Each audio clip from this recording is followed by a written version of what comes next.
আসসালামু আলাইকুম আতিয়ার, কেমন আছো? ওয়ালাইকুম আসসালাম রহমতুল্লাহ বরকাত। আলহামদুলিল্লাহ ভালো আছি, ভালো আছেন? আলহামদুলিল্লাহ। আজকে আবার আসলাম তোমার মরিচ ক্ষেত দেখতে। এর আগে আসছিলাম ফেসবুক পেমে, ইউটিউবের দেখাইছি বন্ধুদের। আজকে আবার দেখতে আসলাম। তাই হোক, গাছের গ্রোথ বা ফলন মাশাল্লাহ তো খুবই ভালো। হ্যাঁ, এখন অনেক ভালো। জ্বর নামে আসছে, ফুল নামে আসছে, হিউজ পরিমাণ ফুল প্রত্যেকটা গাছে। দেখেন বন্ধুরা, কি পরিমাণ মরিচ আসছে। মরিচ দেখেন কি পরিমাণ মরিচ, আল্লাহর অশেষ রহমত। এটা জান কি জাতের মরিচ বলছিলা? নাগা ফায়ার। নাগা ফায়ার। তো দুইটা জাত করছো নাগা ফায়ার, তাহলে সান্ডব কোনটা? সান্ডপ এটা, এটা না? সান্ডপ এটা, এই যে সান্ডপ মরিচ। বাহ, সুন্দর। কিন্তু এটা একটু মানে কি সবুজ কম। হ্যাঁ হ্যাঁ যেমন নাগা ফায়ারটা একটু হ্যাঁ। গাঢ় সবুজ, আর এটা একটু হালকা সবুজ। হ্যাঁ হ্যাঁ দেখ, এই সানডবের গাছটা একটু লম্বা টাইপের, আর নাগা ফায়ার গাছটা একটু বেটো সাইজের। তাতে তোমার মতে ফল কোনটাই বেশি দিছে? নাগা ফায়ার। নাগা ফায়ার। এটাও দিবে, এটা সময় নাই বেশি। বিক্রি করা হয়েছে এ পর্যন্ত হ্যাঁ, মরিচ? বিক্রি করা হয়েছে। কি দর বিক্রি করছো, বা কত কেজি, বা 40 টাকা কেজি। কি পরিমাণ মরিচ আসছে একটা গাছে? একটা গাছে 250 গ্রাম 200 গ্রামের মতো তোলা সম্ভব হয়েছে। দেখ, প্রথম অবস্থায় মরিচে তো ফলন কম আসে, আস্তে আস্তে আরও বাড়বে। গাছের যে গ্রোথ মাশাল্লাহ খুবই সুন্দর। দেখ কি পরিমাণ গাছের গ্রোথ। হলো মালচিং পেপারে মরিচ চাষ, কোনো গাছের ক্ষয়ক্ষতি হয় নাই। দেখেন বন্ধুরা, কি সুন্দর মালচিং পেপারে মরিচ চাষ। ফুলও তো মাশাল্লাহ অনেক আসছে। বাড়িতে আছি। আজকে গাছের বয়স কত দিন? আজকে গাছের বয়স 70 দিন। 70 দিন না? এখন কিছু কিছু গাছে তো মরিচ হারভেস্টের সময় হয়ে গেছে। এলো সানডপ। সানডপের গাছটা একটু লম্বা সাইজের, কিন্তু ফলন মনে হয় কম। কিন্তু নাগা ফায়ারি ফলন মনে হয় বেশি দেখা যায়। একটু দেরিতে আসবে এটা। এটার ফলন নাগা সানডপের ফলনটা একটু দেরিতে আসে। সানডপের ফলন নাগা ফায়ারের চেয়েও বেশি হবে, কিন্তু সেটা দেরিতে। আচ্ছা, পরীক্ষামূলক চাষ করছো, দেখা যায় কি। পরীক্ষামূলক চাষ করছি দুইটা জাতি, দেখি কোনটায় কিরকম আসে। তাতে এই মালচিং ফিল্মে যে চাষ করছো, এর উপকারিতা কেমন পাইতেছো, বা এর উপকারিতা কি কি? আগাছা কম হয়েছে, হুম। সার কম প্রয়োগ করা লাগছে, পানি সেচ কম দেওয়া লাগছে। আর মালচিং থাকার কারণে পোকামাকড়ের আক্রমণও কিছুটা কম হয়েছে। এর পাশাপাশি যে নেট দিছ, এই প্রতিটা মানে কি জমির চারপাশে নেট দিছ, এই নেটের উপকারিতা যদি বলতা। এটা আরেক জমি থেকে যাতে পোকামাকড়গুলো আমার জমিতে প্রবেশ না করতে পারে, হুম হুম এই জন্য আমরা বড় বড় গ্যাপ আলাম জাল পাওয়া যায়, সেটা না দিয়ে আমরা দিছি ঘন মশারির মতো, যেটা হ্যাঁ, মশারি হ্যাঁ। ব্যবহার করি, সেটা যাতে হ্যাঁ। আমরা মশা বা অন্য অন্য যে ধরনের পোকামাকড় আছে অন্য জমি থেকে জানি সহজে প্রবেশ না করতে পারে। হুম।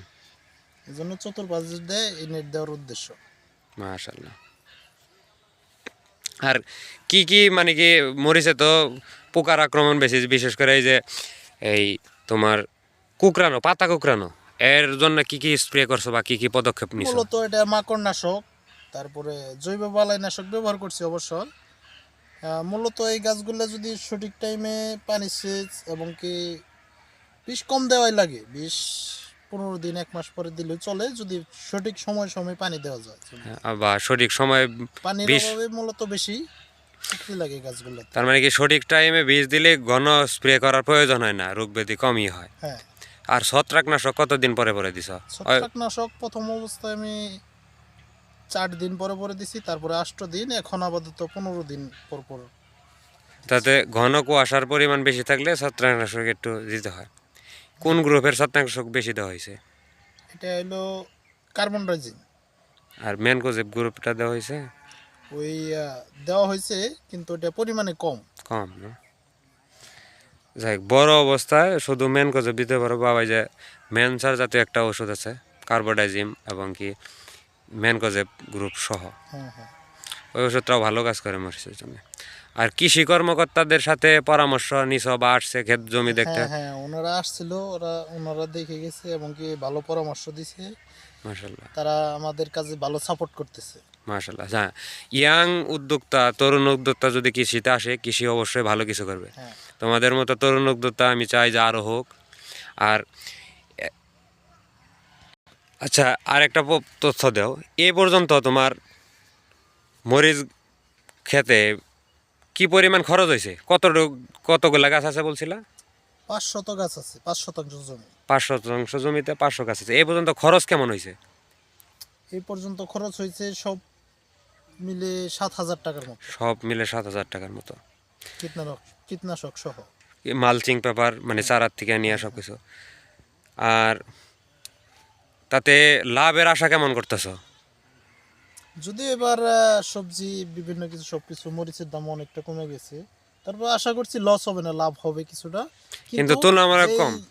যেই পরিমাণ লাভ আসবে আসলে সেটা তা না। একজন শ্রমিকের বেতন 12,000 সর্বনিম্ন, হুম। উনি প্রতি মাসে 12,000 পাচ্ছে, কিন্তু আমরা 6 মাসে হয়তো বা 2-3 হাজার টাকা লাভ থাকতে পারে। এজন্য কিন্তু আমরা কৃষি থেকে যারা পুরাতন ছিল তারাও চলে যাচ্ছে, আমাদের মতো ইয়াং যারা তারাও কিছুটা কইলে আবার চলে যাচ্ছে। কারণ খরচা বেশি, খরচ বেশি, হুম, কিন্তু দাম কম। হ্যাঁ। এটা বাংলাদেশের এভাবে বড় চলতে সমস্যা। থাকতে এক সময় এরকম হয়ে যাবে যে কৃষি কাজ করার মতো মানুষ পাওয়া যাবে না। যেমন মরিচ হয়ে গেছিল এক সময় 400 টাকা কেজি। আর এমনও এক সময় আসতে পারে যে এই অবস্থায় যদি লস খায় কৃষক, 400 টাকা না, সেটা 1,000 টাকাও কেজি খাওয়া লাগতে পারে, কারণ ইনপুট ছাড়া তখনকার কোনো থাকবে না। হ্যাঁ, বিশেষ করে মশলা জাতীয় সবজিগুলো যে। বাংলাদেশে তো মশলা জাতীয় সবজি কম চাষ হয়, আর মরিচ তো মশলার মধ্যে একটা। তো প্রিয় বন্ধুরা, দেখেন খুবই সুন্দর মালচিং পেপারে মরিচ চাষ। আপনারা চাইলে করতে পারেন, অফ সিজনেও করা যায়। এটা সিজনের দাম কম, অফ সিজনে করলে হারে করতে পারলে গাছের লাভ মনে হয় বেশি হবে। আর এই আত্মীয়ার ভাই মালচিং পেপার সংগ্রহ করছিল অনলাইনের মাধ্যমে, আর আগের ভিডিওতে বলা হয়েছে। আর চারার মূল্য প্রতি পিস 3 টাকা পিস পড়ছিল। এটাও তো অনলাইনের মাধ্যমে। কেয়ারিং খরচ সহ 3 টাকা পড়ছিল। যদি আমি এটা- বেশি পরিমাণে আনতাম, আমার কেয়ারিং খরচ ওই একই পরিমাণ থাকতো, সেক্ষেত্রে আমার চারার দাম আরো কমে যেত। এটাও তো অনলাইনের মাধ্যমেই সব কিছু না। তাতে মনে হয় মানে ঠকাই নাই, অনলাইনের থেকে অনেকেই প্রতারিত হয়। তুমি মনে হয় প্রতারিত হয় নাই, যা যা চাইছিলে তাই পাইছো। হ্যাঁ, হ্যাঁ। আর আর এখানে আমার মরিচের চারা মূলত 2 টাকা পিস আনছিলাম, কিন্তু কেয়ারিং খরচ লাগছে 300 টাকা। যখন 2 টাকা পিস আনছি তখনকার 1,000 টাকা হলো চারার দাম, 300 টাকা কেয়ারিং খরচ। আর আমার আমার এখান থেকে সদর অনেক দূরে, সদরে যাইতে আমার আরো 100 টাকা খরচ হয়ে গেছে। যাই হোক, এই চারার দাম পড়ে গেছে 3 টাকা। 3 টাকা। তাতে সিজনের থেকে অফ সিজনে মরিচ চাষে লাভজনক কখন মনে হয় তোমার কাছে? এটা অফ সিজনে মরিচ চাষে লাভজনক আছে, কিন্তু এটা চ্যালেঞ্জিং বেশি। বৃষ্টি, এটাতে বৃষ্টির আক্রমণ, ঝড়ের আক্রমণ, গাছগুলো যেহেতু অনেক লম্বা হয়ে যায়, এজন্য ঝড়ের আক্রমণে গাছগুলো ভেঙে পড়ে যায়। আর মরিচ গাছে তো পানি শোষণ বেশি করতে পারে না। পানি হ্যাঁ, পানি অতিরিক্ত পানি সহ্য করতে পারে না, অতিরিক্ত হিট টেম্পারেচারও সহ্য করতে পারে না।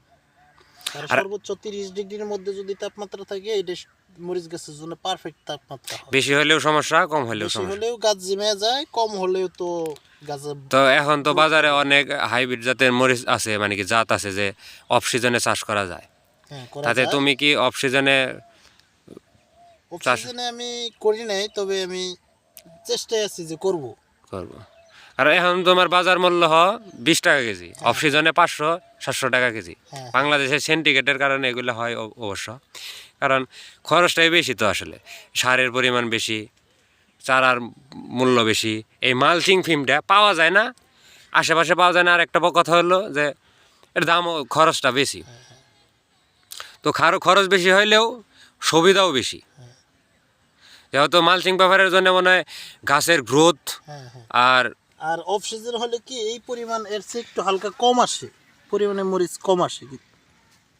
জি জি জি, ঠিক আছে। তোমার মরিচ বন্ধুদের দেখালাম, আমিও আসলাম পরিদর্শন করতে। দেখেন গাছের কত সুন্দর, গাছের গ্রোথ দেখলেই চোখ জুড়ায় যাও।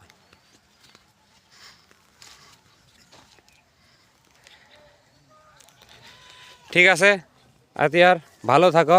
আচ্ছা। তোমার সাথে আবার কথা হবে পরের ভিডিওতে। দেখতে পাচ্ছেন খুবই সুন্দর একের একটা মরিচ। হ্যাঁ হ্যাঁ হ্যাঁ। এটা যে কেউ দেখতে সেটা মনে হবে যে এখনই খাইয়ে ফেলাই, কিন্তু এখন খাইলে আমি জালে বাঁচবো না, তাই এখন আমি খাচ্ছি না। হ্যাঁ হ্যাঁ, ঠিক আছে, ভালো থাকো। আসসালামু আলাইকুম। ওয়ালাইকুম আসসালাম রহমতুল্লাহ। আল্লাহ হাফিজ। আল্লাহ হাফিজ।